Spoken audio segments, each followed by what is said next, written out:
Então hoje vamos continuar, vai ser o 8º vídeo da série de Física 4. Então a gente terminou na última aula, nós falamos do operador nabla. Vamos fazer uma revisão. O operador nabla é dessa forma. A componente x é a derivada com relação a x, a y é a derivada com relação a y e a componente z é a derivada com relação a z. Aí ele aparece em três formas. Um é gradiente, quando se aplica ele numa função escalar, então dá um vetor. Esse vetor representa, aponta para a direção onde a função cresce. Tem o divergente, que é quando se aplica ele, faz o produto escalar do nabla com uma função vetorial. Esse f não é força não, viu? Esse f daqui é uma função vetorial, uma função que depende de x, y, z.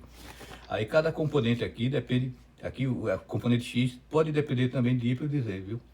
Os alunos costumam pensar que a componente y depende só de y, aí bota a derivada de f de y com relação a x é zero, não é verdade.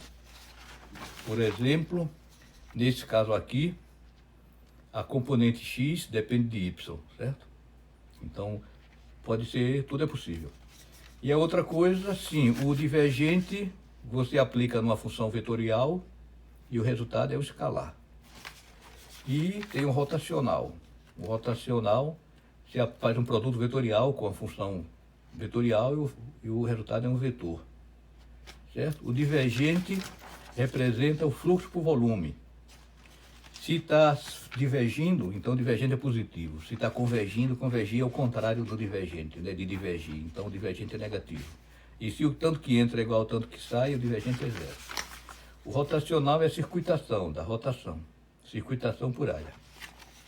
Então se estiver girando no sentido anti-horário, o rotacional é positivo. Se estiver rodando no sentido horário, o rotacional é negativo. E se não rodar, o rotacional é zero. Então às vezes confunde, né? Que nem nesse caso aqui, dá a impressão que não está rodando, mas tem uma rotação, assim. Porque os de cima são mais rápidos do que os de baixo, certo? Aí uma coisa curiosa, isso aqui tem muito bom no livro do Berkeley. Vamos então para a página 21.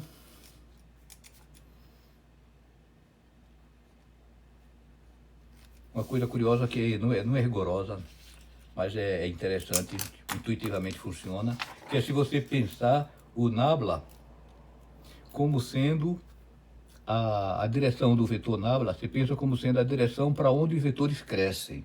Então se você tem, por exemplo, assim, um campo vetorial tudo pequenininho, e ele vai aumentando com o x, né?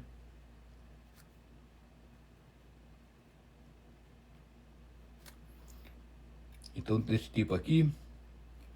Então, para onde é que o módulo do vetor cresce? O módulo do vetor cresce para cá, certo? Então, você pensa como se o nabla, a direção do nabla fosse para a direção para onde os vetores crescem no espaço. Então, está aumentando para cá. Aí, se você fizer o produto escalar nabla com f, o f está na direção horizontal, então vai dar o divergente de f é positivo. Né? Porque os dois estão na mesma direção, divergente de vetores na mesma direção.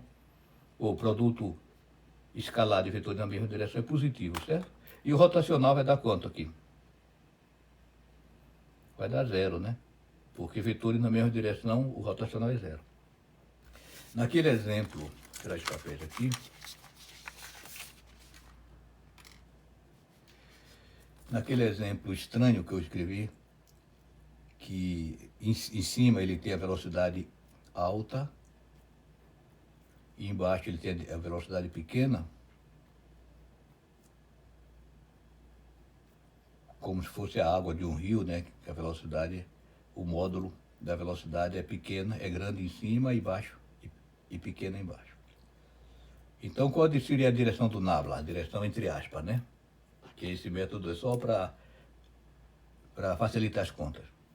Então, para cima, né? Os vetores, o módulo do vetor está crescendo para cima. Aqui o módulo é pequenininho, aqui é maior, vai ficando maior. Então é como se o nabla tivesse a direção para cima.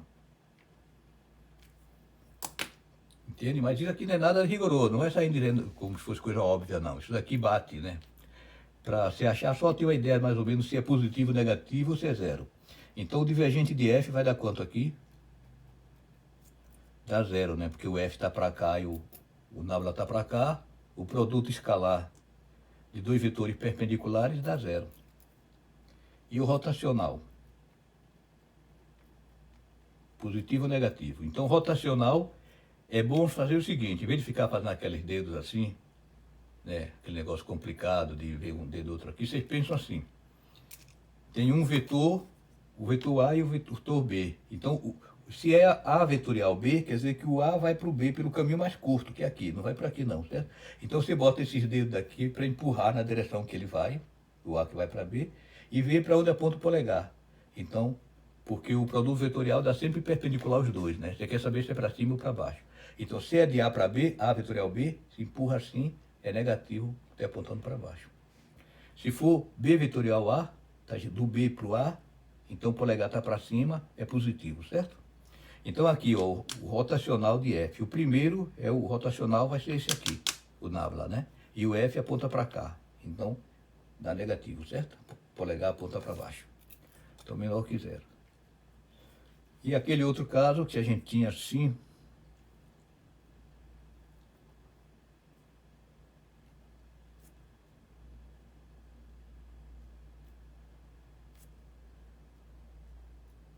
girando, né?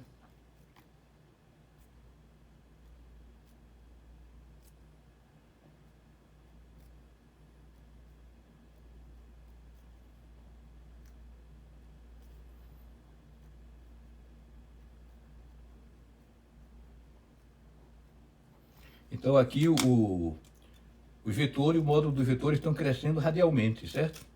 Então você diz que a direção do nábula, entre aspas, não vai sair falando por aí.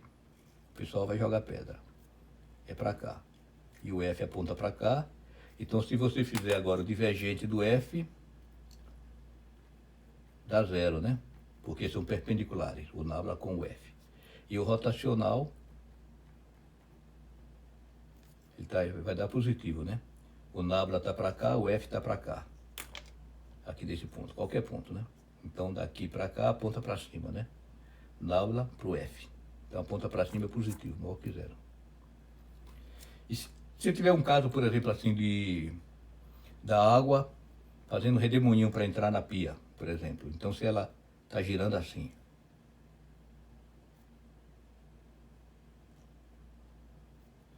Então como é que fica o divergente rotacional aqui? Então aqui ele tem um divergente, certo? Porque está entrando. Se está entrando, o divergente é negativo, certo?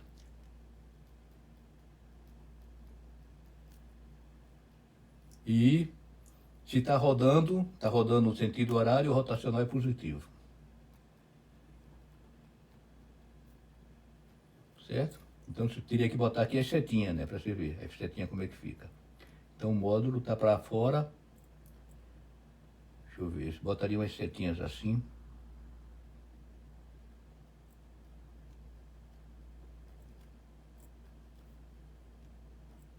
Então tá assim, quer dizer, o nábula é como se estivesse para cá. E os F não estão perpendiculares ao nábula não, eles estão inclinados, né? Que eles estão entrando. Então, o produto vetorial aqui dá negativo. Se dá negativo, quer dizer que aqui é mais do que 90 graus, né? Maior do que 90 graus dá negativo. Não, positivo. Se é positivo, rotacional que é positivo, né? Produto escalar dá negativo porque está a direção oposta. Esse vem para cá e esse vai para lá. Tá assim. Não faz 90 graus não, certo? Vamos botar aqui. Assim. Então esse ângulo aqui é maior que 90 graus. Então o produto escalar dá negativo e o rotacional dá positivo, né? Daqui para cá. Certo? Então bate direitinho. Isso daí não tem livro não, é só um macete. Isso daqui não é mais que um macete, tá? Então, essa introdução ao operador nábula, divergente, rotacional e gradiente, não esqueça, viu? O operador é nábula, aquele símbolo ali. Um vetorzinho. É bom botar a seta porque é um vetor, não é escalar não. E agora nós vamos ver os teoremas de Gauss e o teorema de Stokes. Então vamos ver o teorema de Gauss primeiro, que é o que a gente vai usar nas equações de Maxwell. Teorema de Gauss. Esse teorema de Gauss, na verdade, ele foi descoberto primeiro por Lagrange em 1762 já, olha só. Aí depois o primeiro, o que ia fazer a forma geral foi um ucraniano chamado Ostragradsky. Olhei a pronúncia assim, Ostragradsky, sobe do Os para o Tra. Escreve assim. Então é também chamado teorema de Gauss, escreve O, mas pronuncia Ostragradsky. Esse daqui, Ostragradsky, ele é ucraniano. Em 1826 ele enunciou esse teorema. Então precisa tomar cuidado que esse negócio de botar o nome nos teoremas tem muito a ver com a ideologia. Geralmente o país dominante bota o seu nome, né? Às vezes alguém fez primeiro, mas o país ignora. Então é bom respeitar, valorizar as pessoas que fizeram primeiro, né? Ostragradsky, o ucraniano. Então o teorema diz o seguinte, eu vou mostrar primeiro qual é o teorema e depois eu vou fazer a prova dele. Diz que se você ter a integral do divergente de um campo vetorial F no volume é igual à integral fechada de F escalar dA. Certo? É legal esse teorema porque, veja bem, se eu quero saber a integral do volume do divergente, eu tenho aqui um volume. Então tem um volume e tem a área, né? A área essa área daqui é a área que está circundando esse volume, certo? Então esse volume aqui está relacionado com essa área, não é qualquer área. Essa área daqui é a área, é a superfície do saco, entendeu? E volume é tudo que tem dentro do saco. Então se você quiser saber o divergente do F, somando o divergente do F, integrando em todo esse volume daqui dentro, basta você saber o F escalar de A na superfície. Sabendo o F escalar a superfície aqui, então só sabendo a superfície você já sabe quanto é a integral do divergente do F em todo o volume. Quer dizer, para que isso seja verdade, o F tem que ser uma função analítica, né? Qualquer função. Então, para ser analítico, se for analítico, isso é verdade. Então, o vetor de A é um vetor assim que aponta perpendicular para a superfície, saindo para fora, tá?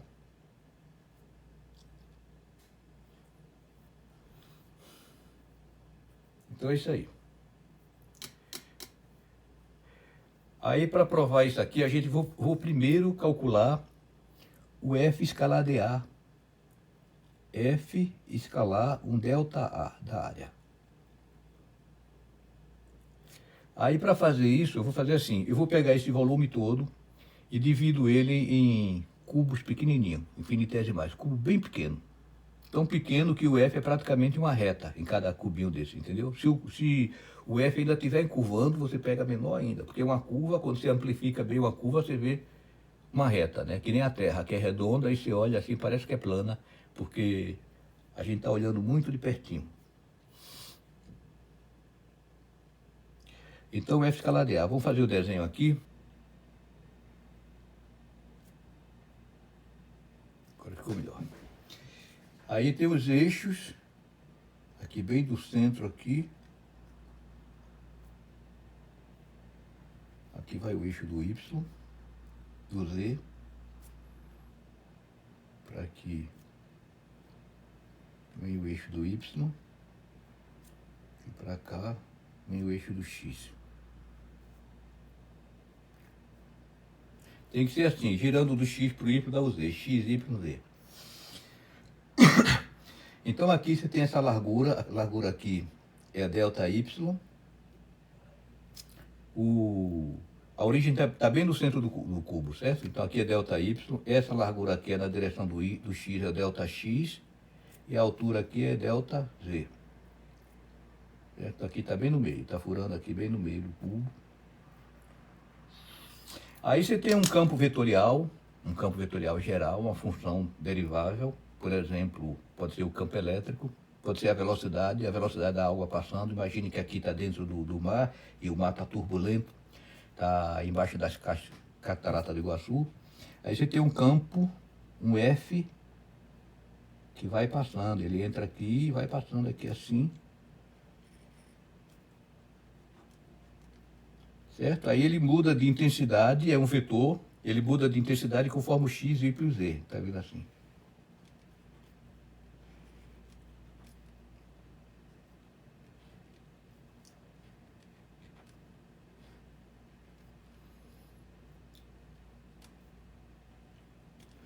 Mas aí, como esse cubo é muito pequenininho, ele é praticamente constante. Aqui são tudo retinhas paralelas, certo?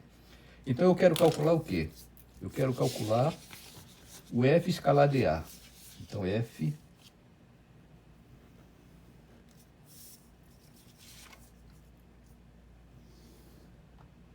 escalar de A. Vou começar aqui. F escalar delta A.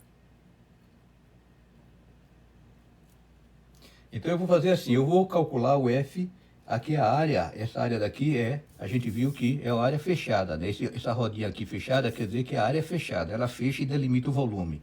Então no nosso caso o volume é o volume do cubo e a área é a superfície toda. Então eu vou pegar primeiro as tampas, a tampa de cima e a tampa de baixo, né? Depois pego as tampas laterais e depois a frente e o fundo, entendeu? Então primeiro pegando as tampas, vou pegar o fluxo aqui em cima, o F escalar de A aqui em cima. Aqui em cima vai ter o F, vou botar assim, F escalar delta A ao longo do eixo Z, certo? Aqui é a tampa de cima e a tampa de baixo, né? Que as duas tampas estão ao longo do eixo Z, que é assim. Então, ao longo do Z. Então, em cima você vai ter o F escalar. O F calculado aqui em cima, na tampa. Então, como eu peguei o cubo muito pequeno, eu vou fazer de conta que multiplicar o valor do F bem aqui no meio, vezes a área da tampa inteira, equivale a sair integrando o F em todos os pontos da área, né? Porque se ele pode ser menor aqui, maior aqui, mas como ele varia linearmente, o cubo, você pega o cubo tão pequeno que a curva, ele vai variar linearmente. Se ele não variar linearmente dentro dessa área aqui, você pega menor ainda, né? De forma que aproxima. Então eu vou pegar o F bem aqui no meio da tampa. O meio da tampa é o X é quanto? X é 0, né? Aqui o X é esse eixo, X é 0, Y é 0, e o Z é delta Z, que é essa altura aqui, dividido por 2. Por que dividido por 2? Porque eu falei que o centro está bem no meio do cubo, né? Então se aqui é delta Z, daqui para cá é delta Z sobre 2. E aqui para baixo, delta Z sobre 2. Então escalar o delta A, que é essa área daqui da tampa de cima, essa área, o vetor área, é um vetor que aponta para cima, né? Delta A aponta para cima, então essa área é o delta X vezes delta Y, e a direção do vetor é K, o vetor K, certo? Então isso aqui é a tampa de cima, e tem a tampa de baixo. A tampa de baixo vai ser aqui embaixo, vai ficar o F calculado x igual a 0 também, aqui bem aqui no meio. O y também é 0, né, que está bem aqui embaixo da origem. Mas o z é menos delta z sobre 2. Escalar a área de baixo. A área de baixo também é igual à área de cima em módulo delta x, delta y, mais o versor, o delta aqui embaixo, aponta para fora. Então, delta aqui é negativo, certo? Aponta para menos k.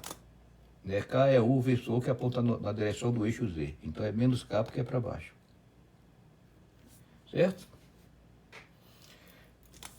Então, é praticamente isso. Quer dizer, é uma conta, assim, bem assim, matematicamente cheia de detalhes, mas que dá para acompanhar. É tudo muito lógico, muito claro. Não tem dificuldade não, entendeu?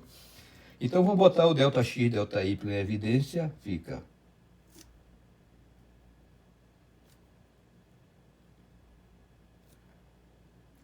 Aí o K, F escalar K, o único que é vetor aqui é o F. Escalar K, então vai dar, só vai sobrar a componente na direção do eixo Y, Z, certo? F escalar C, K dá o F de Z.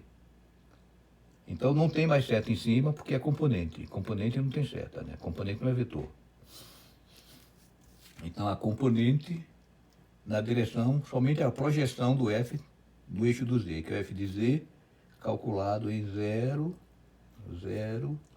delta Z sobre 2, e aqui tem o menos, né? F escalar K também vai dar o FZ, só que calculado em 0, menos delta Z sobre 2. Certo? Então isso daqui ficou assim, ficou mais fácil. Aí vocês têm uma coisa de praxe, sempre que você tiver uma função de uma coisa muito pequenininha, esse ΔZ aqui, que é essa altura, vai tendendo para zero, né? Que eu estou pegando um cubo bem infinitesimal. Infinitesimal quer dizer tendendo para zero. Então, se é uma coisa muito pequena, o que é que você faz quando você tem uma função de uma coisa muito pequena? Você expande em série, certo? Se você tem assim, f de epsilon é igual ao quê? É o f do zero mais o epsilon vezes df de x. Certo? Aqui é a expansão em série de Taylor.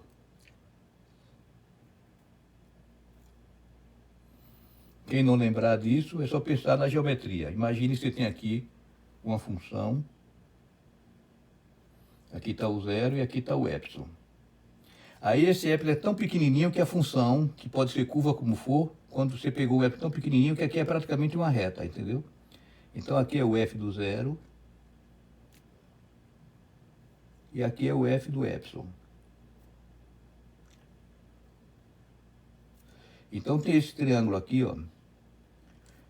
Se você pegar essa distância aqui, dividido por isso, é a tangente. Tangente do ângulo θ, certo? Vamos botar aqui θ. Então, tangente de θ é f de epsilon menos f do zero dividido pelo epsilon, que é a própria definição da derivada, né? Isso aqui é a derivada. Então, aqui é o df de x, tomado no ponto zero, certo? No ponto x igual a zero. Então, daqui se passa, né? Passando para cá, fica aqui o f de epsilon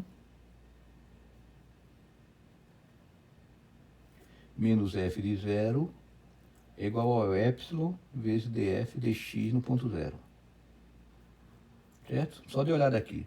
Então, daqui você chega nessa fórmula, certo? F de epsilon é o f de zero mais o epsilon df de x. Então, vamos lá. Aqui é o parênteses. Para rever, né? Então, quer dizer que o f escalar ΔA ao longo do z vai ser ΔX vezes ΔY, ΔX vezes ΔY, vezes, aí aqui vai dar o f de z na origem, em 0, 0, 0, né, que é o na origem, mais o epsilon. O epsilon é o quê? É o pequenininho aqui, é ΔZ sobre 2. Vezes a derivada dele com relação a x. Então, é a derivada do f de z com relação ao z, né, que aqui é a variável x, y, z. Então, ela deslocou no z. Então, df de z deu z no centro. Não vou botar aqui não, certo? Mais com menos dá menos. Aqui é o menos de cá. Então, aqui vai ficar. Vou botar um parêntese aqui, fica mais bonito. Então, o f de z vai ser o f na origem, o f de z na origem, 0, 0, 0. Agora, o epsilon é menos ΔZ sobre 2, então fica menos ΔZ sobre 2. E veja a derivada também com relação a z, que é aqui, ó. X, Y, Z, derivando com relação a z, né? Então, é del f de z, é o z. Certo? Entenderam, né? Aí se veja que esse f de z 0, 0 com menos f de z 0, 0 cancela. Isso daqui cancela com isso.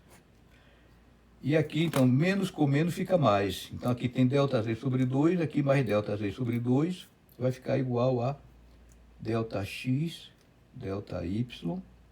Somando os dois vai dar ΔZ, certo? Vezes ΔF de z, ΔZ. Certo? Então, simplificou bem, né? Quer dizer, calculando o fluxo na tampa de cima mais o fluxo na tampa de baixo, vai dar o volume do cubo, né? Vezes a derivada do f de z com relação a z. A componente z com relação a z tomada aqui na origem.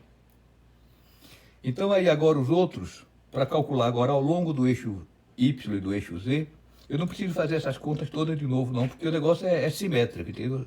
Você pega, se eu trocar x por y, y por z, z por x, e trocando assim ciclicamente, fica igual. Então, vocês chegam em casa e você refaz essas contas que eu vou fazer aqui agora. Eu fiz aqui ao longo do z. Você pega e faça ao longo do x. Então, vai ficar assim. O f escalar ΔA ao longo do x, eu estou assim ciclicamente, tá? O z vai para o x.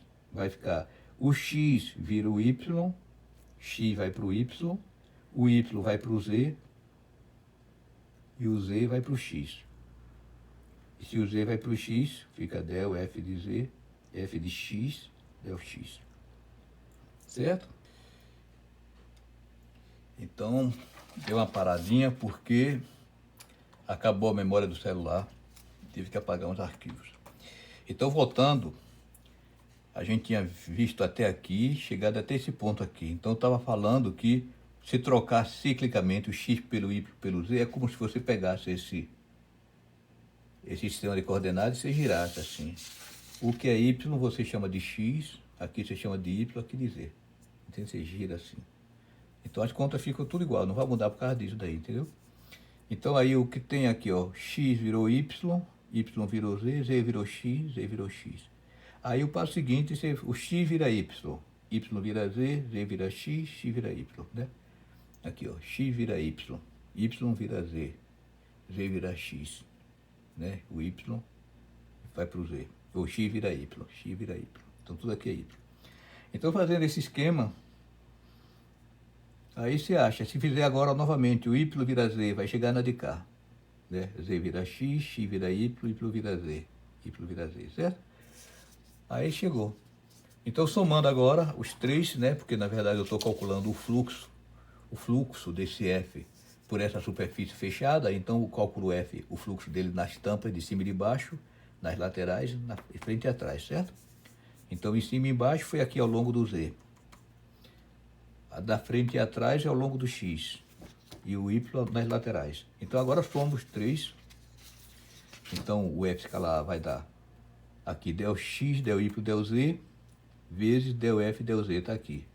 Aqui também a mesma coisa, del x, del y, del z, vezes dx, dx, que é esse daqui. Del f de x, del x. E esse aqui vezes del f de y, del y, isso daqui, certo? Então você vê que somando esses três aqui, dá isso aqui. Isso aqui é o que é? Isso aqui é o próprio divergente. Né? Aqui é o ΔX, porque a gente viu que o divergente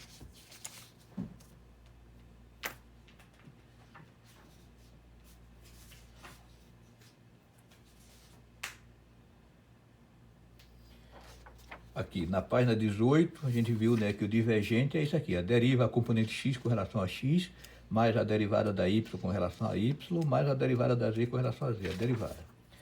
É o que está acontecendo aqui, ó, x, y, z, z, então é divergente. Aí o ΔX vezes ΔY vezes ΔZ é o volume do cubo, né? Você está multiplicando as três dimensões. Então, passando isso para o infinitesimal, o ΔA da área fica o dA, aqui é o dV do volume, né? Então fica isso aqui. Aí, para a gente chegar agora, a gente está querendo provar o teorema da divergência, que é esse aqui. Então, a gente precisa integrar, ou seja, vai somar todas as coisas infinitesimais. Então, a gente fez no cubinho. Então, a gente pega, você tem aqui o volume, você divide o volume em um bocado de cubinhos, de forma que os f, né, a função f em cada cubinho seja praticamente linear, tão pequeno quanto você queira. Aí, você pegando dois cubinhos aqui, está muito grudadinho, não dá para ver, mas afastando, veja bem, vai ter a função f que está passando aqui no meio. Então, essa f para esse cubinho vai estar para cá, e para esse cubinho vai estar entrando nele, certo? Aqui vai estar saindo, aqui vai estar entrando. E o vetor dA da área, aqui ele está saindo, é sempre para fora, e aqui também está saindo, né? Mas só que saindo para um lado é o menos o saindo do outro lado, a direção fica oposta.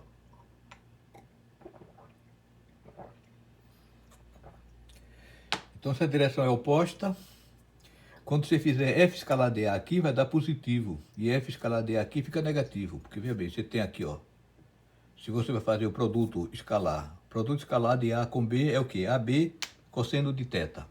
Então, o cosseno desse ângulo. Aqui, o cosseno desse ângulo aqui dá negativo, que é a projeção no eixo horizontal, né? E aqui, se você pegar o aqui, do lado de cá, o cosseno desse ângulo é positivo, né? Que é a projeção no lado positivo. Então, inverte, né? Se você pegar assim ou pegar assim, vai ficar invertido, tá vendo? Aqui fica positivo, estão apontando na mesma direção, e aqui fica negativo, estão apontando em direções opostas. Então, acaba dando zero. Então, quer dizer que esse fluxo daqui, nos lados contíguos, vai tudo cancelar. Esse lado com esse lado de cima com embaixo, certo? Então, só vai sobrar os das tampas, os de fora, os do contorno, Aqui no contorno você vai ter um cubinho. E essa tampa daqui de cima não vai ter ninguém para cancelar. Então tudo que está no contorno vai sobrar, né? Então essa aproximação aqui quer dizer, você vai aproximando por cubinho, mas os cubinhos são tão pequenininhos que você não percebe, entendeu? Fica praticamente contínuo, é que nem a televisão. Você olha a televisão ou mesmo a tela do celular, parece que você está vendo o contorno da pessoa tudo contínuo, mas não é, porque ali é feito de pontinhos, né? Pontinhos pequenininhos. Se ampliar bem grande, vai ficar cheio de zigue-zague também, que nem aqui. Certo? Então vai ficar aqui os cubinhos aqui, ó. Né? Então, integrando, vai dar, isso daqui vai dar só o contorno, só vai pegar o contorno, e o de cá não, aqui você está somando o divergente vezes cada volume, né? Está somando tudo, você não pode dizer que zera, porque você não sabe quanto vai dar o divergente dentro de cada cubinho.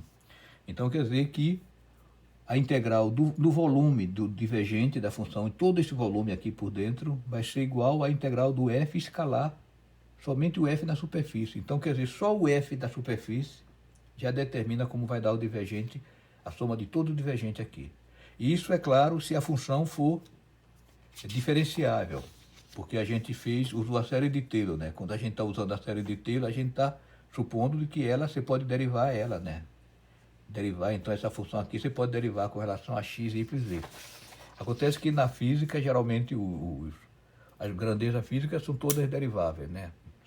Não tem grandezas esquisitas. Então, aí isso daqui vale. Então, aqui é o teorema da divergência, né? Que diz o seguinte, que o divergente é o fluxo dividido pelo volume. Se pensar assim, fica fácil, certo?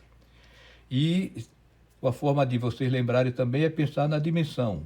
O F tem a dimensão lá dele, não sei o que é o F. Por exemplo, o F pode ser velocidade, a velocidade do fluxo, né? Por exemplo, um fluxo de água que está passando por aqui. O F pode ser o campo elétrico que está passando por aqui. O F pode ser a velocidade, sei lá, de um bocado de abelha que está voando por aqui por dentro, né? E a área é metro quadrado. E aqui você tem o F, o volume é aqui, metro cúbico. Mas qual é a dimensão do nabla? O nabla, vocês lembrando bem, deixa eu ver se eu acho aqui.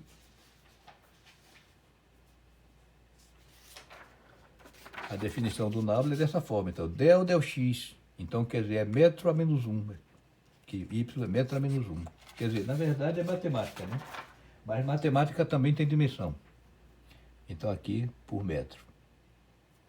Então, metro cúbico por metro dá metro quadrado. Então, as unidades têm que ficar iguais, porque essa questão da dimensão é muito importante, porque se você fizer uma mudança de escala, nas contas que você está fazendo, deve continuar válida a teoria, né? A teoria não vai ser alterada porque você fez uma mudança na sua escala, né? Em vez de usar metro, passou a usar centímetro.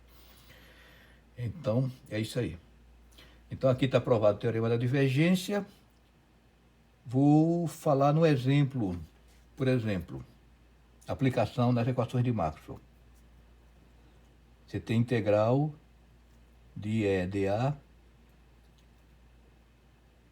é igual a carga interna por ε0. Aí, isso daqui é um resultado daquele estudo lá, de esfregando a caneta no cabelo, atrair papel, né? Um resultado experimental. Aí você usando a matemática disso daqui, então você sabe que a integral do divergente do campo elétrico no volume, integrado no volume, né? Isso daqui é igual a isso, então é igual a isso aqui. Mas aí eu quero fazer o seguinte, eu quero escrever isso em termos de volume, para comparar com isso aqui. Então, eu boto 1 sobre ε0, a integral do volume da carga é ρ dV. Rho é a densidade de carga, a carga por volume. Então, fica dessa forma, certo? E como isso, então, fica assim, que a integral de divergente de E menos ρ sobre ε0 no volume é igual a zero. Como isso vale para qualquer volume, então se conclui que o divergente de E é igual a ρ sobre ε0. Certo? Então aqui é a forma diferencial dessa mesma lei. Então como essa lei veio de se esfregando a caneta no cabelo, atrair um papelzinho, essa daqui também veio da mesma coisa, só que com uma transformação matemática. Quer dizer que se eu calcular o divergente do campo elétrico que está fluindo aqui por esse espaço, eu vou saber qual a densidade de carga que tem aqui. Se a densidade de carga aqui for zero, provavelmente é, né, porque é neutro, quer dizer que o divergente do campo elétrico por aqui é zero, quer dizer, o tanto de campo elétrico que entra é igual que sai, né? As linhas aí. Então é isso aí. Aí no próximo vídeo a gente vai ver o teorema de Stokes, que envolve agora o rotacional.